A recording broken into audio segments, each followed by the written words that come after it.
welcome viewers. I am Pia and you're watching NewsX World's very special coverage of the SCO Summit 2025 that is taking place in Tianjin. It's drawn leaders from over 24 countries who are deliberating on key global issues. Chinese President Xi Jinping has addressed the Leaders Summit this morning, calling for stronger unity among member states amid global uncertainties. Xi Jinping has stated that the SCO has become a model of a new type of international relations, safeguarding regional security and turning borders into bonds of friendship as well as mutual trust. He has urged members to put into use the SCO Anti-Drug Center and has called for the early establishment of an SCO development bank. She has also emphasized enhancing a cooperation in energy, infrastructure, green technology and artificial intelligence while leveraging the organization's mega-sized market to improve trade and investment. We've also seen addresses by Belarusian President Alexander Lukashenko, Indian Prime Minister Narendra Modi and Iranian President Pezeshkian. They've also provided their opening remarks at the summit. With us on the broadcast is Mr. Daniel Wagner. He is the CEO of Country Risk Solutions, joining us from Portland. Thank you so much for taking our time speaking to us on NewsX World. We've seen some rather interesting visuals come in from Tianjin late last evening as well as early today morning. What do you make of the optics of this summit in particular? Because last evening, right after the dinner, before the family photo session, it seemed that Xi Jinping and Vladimir Putin were engaging in a rather intense and candid conversation. Xi, in fact, even called in his personal interpreter. And today as well, we've seen the leaders of out of four of the most powerful countries engaging in a conversation just before the Leaders Summit commenced. They were all smiles. So what signal is Xi Jinping trying to send to the West via this posturing? Well, it seems very clear that what Xi would like to be able to do is turn the SCO from what has been historically an institution known for dialogue to more for action. And he's very opportunistic, of course, and he's taking great advantage of the fact that there is a rift between India and the United States at the moment, and he's trying to seize on that. I do find myself wondering, however, if the many border disputes between China and India since 1962 will all of a sudden be swept under the rug, and all of the simmering tensions between the two nations will be cast aside, and these two men will simply give a bear hug, wave a magic wand, and all will be forgotten. That seems unlikely to me. What seems likelier is that in the case of India, it will carefully weigh whether it makes sense to become a stronger member of the SCO or not. It's a fairly recent member, so it's been weighing its options for a number of years. But I think it's unrealistic for Xi to imagine that all he has to do is give a few bear hugs and say some nice words, and all of a sudden he's going to have an organization which is going to be transformed into something that it hasn't been since it was founded. I'd also like to go across to Professor Joseph Gregory Mahoney. He's a professor of politics and international relations, joining us live from Beijing in China. During his opening address, Xi Jinping had highlighted the creation of an SCO development bank. Now, this is something that the Chinese have been eyeing for a very, very long period of time. So how does China eye using this, especially to further the Belt and Road Initiative? Xi Jinping did highlight that it's important to ensure that the world remains a multilateral order and that hegemony of any one particular bloc or one particular country is avoided. Well, let me begin by saying I don't agree with the previous assessment. I don't think this is really President Xi thinking sort of naively. That's the last word I would use when I would describe the president of China. Naively thinking that he can just wave a magic wand and have thorny issues disappear from the past. I do think India's agreement, which some people mark as a tremendous concession, although I think we shouldn't overstate it, to at least form a study group to look at the early harvest proposal from China on the Sikkim border, does provide a way forward to perhaps start building mechanisms and building trust that would be used to resolve other issues, which is really the way China works, and I think it's the only way to move forward. And I think India at this point feels more confident with its position on the border, with its own military buildup, that it feels like it can move forward with those types of developments. Nevertheless, there is sort of a dialectical approach. We do see improvements in bilateral ties moving hand in hand with improvements in multilateral ties. I think everyone is aware that sooner or later we're going to have some sort of crisis with the dollar. We may have already passed or entered that moment. I don't believe that we're looking at a situation, as some experts contend, that we'll see a slow decline of the dollar over a long period of time. I'm inclined to believe that we will continue to see a slow decline, but then we'll reach a tipping point where a possible cascade events are possible. Now, China, I think, and more than any other country other than the United States, is sustaining the dollar in so much as China wants to continue to trade. Most of its trade is still conducted in dollars, and they don't want the disruptions of having to move off that currency. But at the same time, I think everyone realizes that the U.S. may trigger something. We might see the U.S. Going off the rails and attacking Hong Kong, Hong Kong's exceptional status, or some other issue. We may see the U.S. Weaponizing its relative control over the global financial system, and then I think we will see China moving along with Russia and other countries that are much more ready than China is to move past the dollar. So when we talk about maybe an SCO bank or a BRICS bank or these sorts of things, what we see is China encouraging sort of the strategic foundation building for crises that come down the road. And that's where China excels, is long-term strategic planning. I don't think they're ready to pull that trigger, but I do think they would like to see more cross-border trade in local currencies.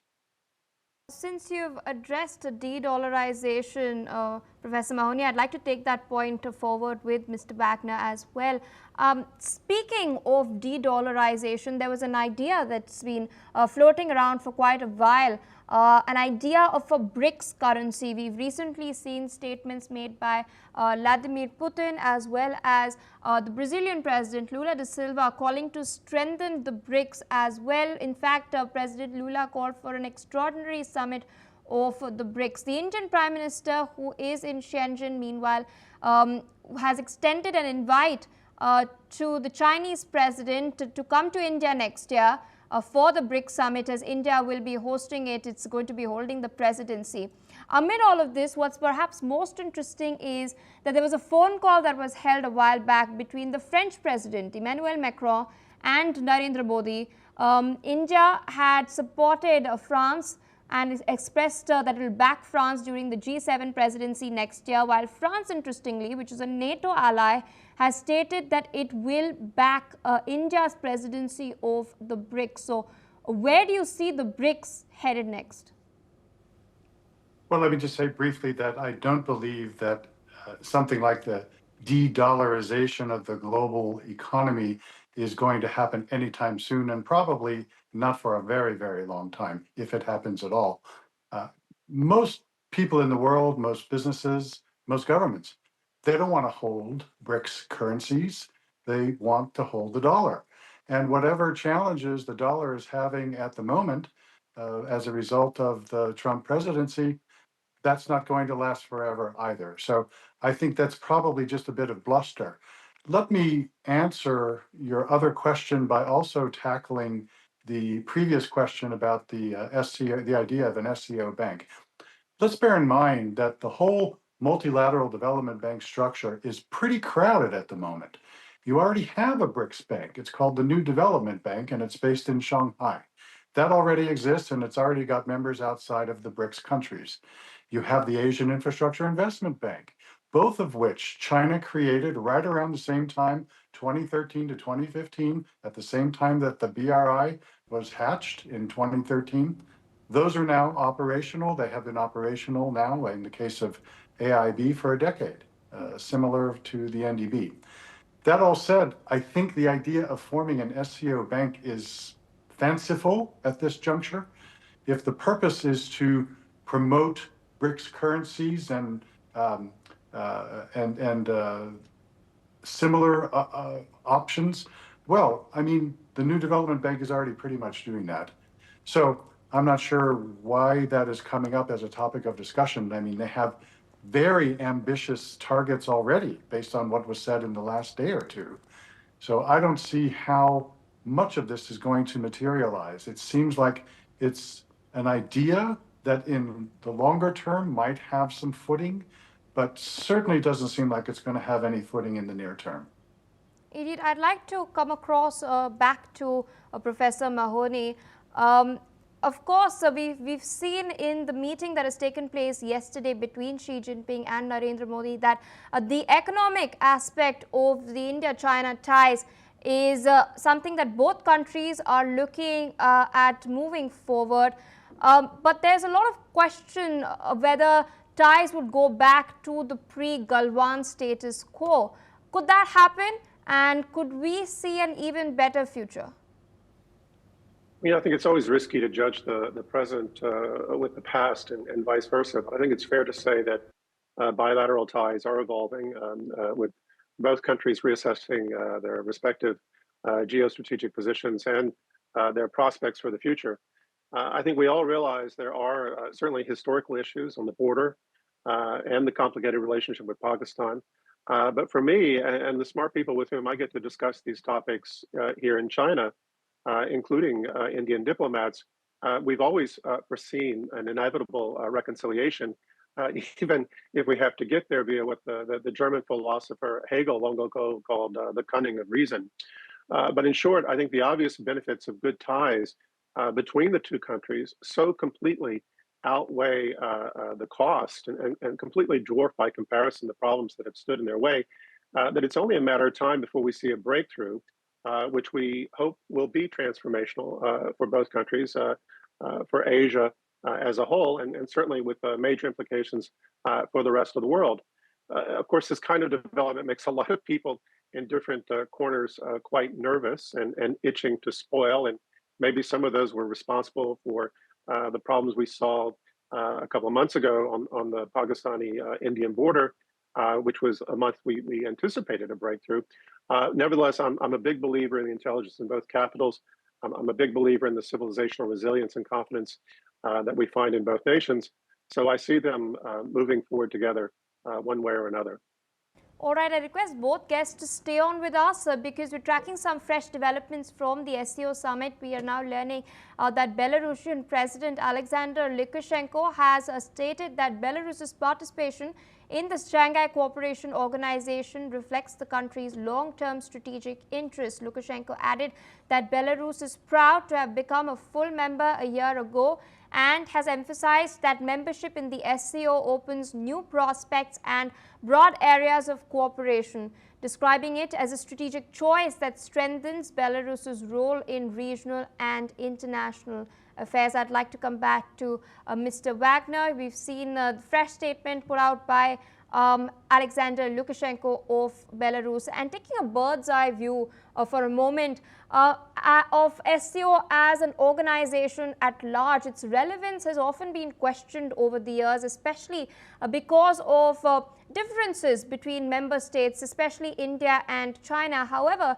there have been some key breakthroughs in the last couple of months, and also we've seen a strain in the Indo-US equation as well, with Trump enhancing tariffs. We've seen a thaw of ties between India and China after we've seen the border truce in October 2024, then Xi Jinping and Narendra Modi meeting in Kazan last year, now once again in Tianjin.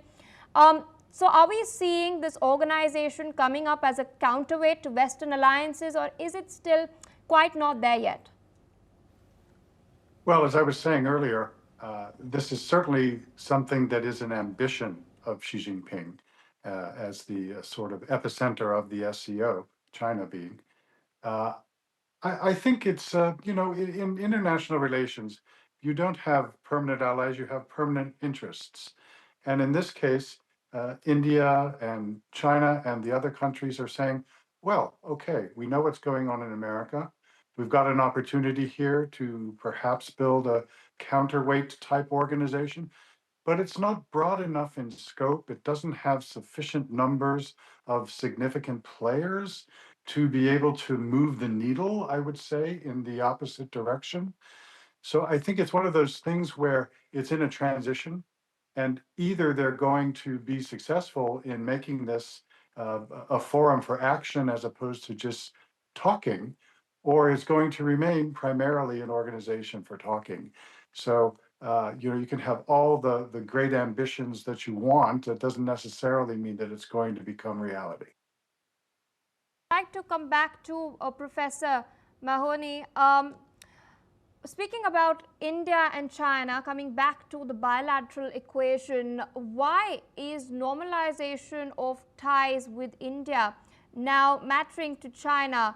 Do you think there is now an understanding between these two countries, which are the second and the fourth largest economies in the world, that Donald Trump's tariffs are now the #1 challenge that they need to tackle together, not just for the benefit of their own people, but for the benefit of the world at large? Well, yeah, there are really sort of three issues to touch upon here. I think first, the SCO as an organization where dialogue takes place as opposed to, we see executive decision making. I think the dialogue part is important because it gives a framework for publicly showing improved relations.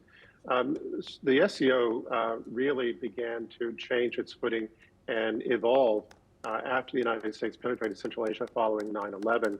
That's where we began to see a lot of coordination between Moscow and Beijing as they began to work to find security and development solutions that would push the Americans out of Central Asia. That presence really frustrating the security concerns in both countries. More recently, we have seen India building air bases in Central Asia. And I would have to assume that this is being done certainly with Moscow's blessing and even China's blessing.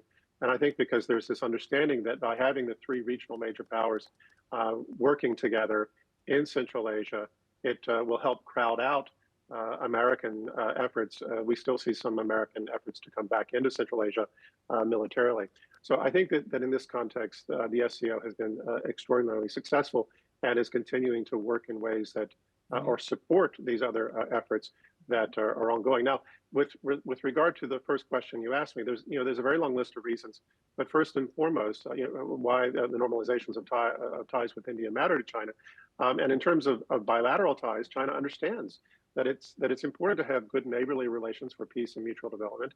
China understands that conflicts that invite meddling from third powers like the U.S., that these are bad for everyone. China understands that the U.S. does not offer India real opportunities for economic growth or security, but that China and India can grow together and mitigate risks from Washington and others. Now, with multilateral ties, again, as I was pointing out, India is a major regional power, and it's important to see the regional powers of China, Russia, and India on the same page, as we see increasingly. Again, as I've described, the sort of coordinated approaches to Central Asia, where all three countries are really trying to grow and build forward their economies and to provide security for that region with paradigms long asserting that security of Central Asia is key to the overall peace and development of Asia. Now, with regard to your point on Trump's tariffs, I think Trump's tariffs are just the sort of idiosyncratic manifestation of a panicking great power in rapid decline. The velvet glove of shared values shucked off once and for all to reveal the damnable fist within, to paraphrase Hobsbawm's famous paraphrase of Gramsci. In fact, I think India was already rethinking its position vis-a-vis the U.S. in 2023, perhaps sooner when it became clear that Biden's anti-China proposals were poison pills.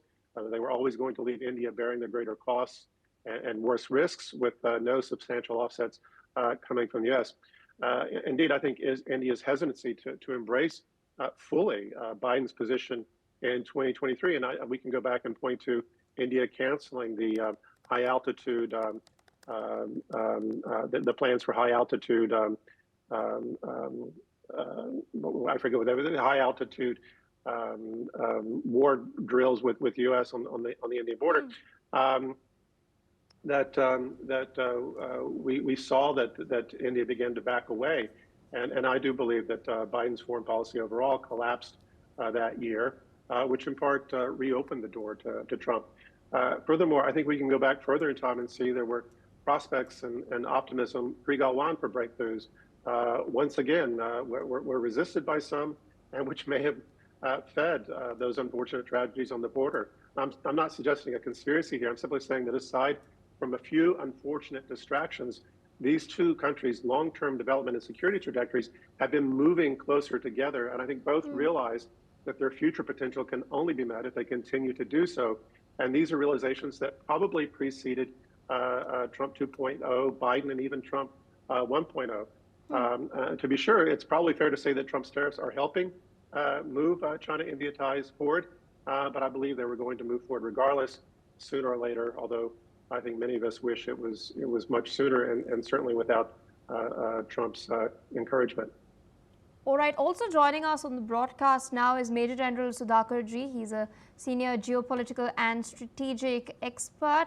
He's joining us live from India. Thank you so much for taking our time speaking to us on NewsX World. We're of course now discussing the thorn ties between India and China and its implications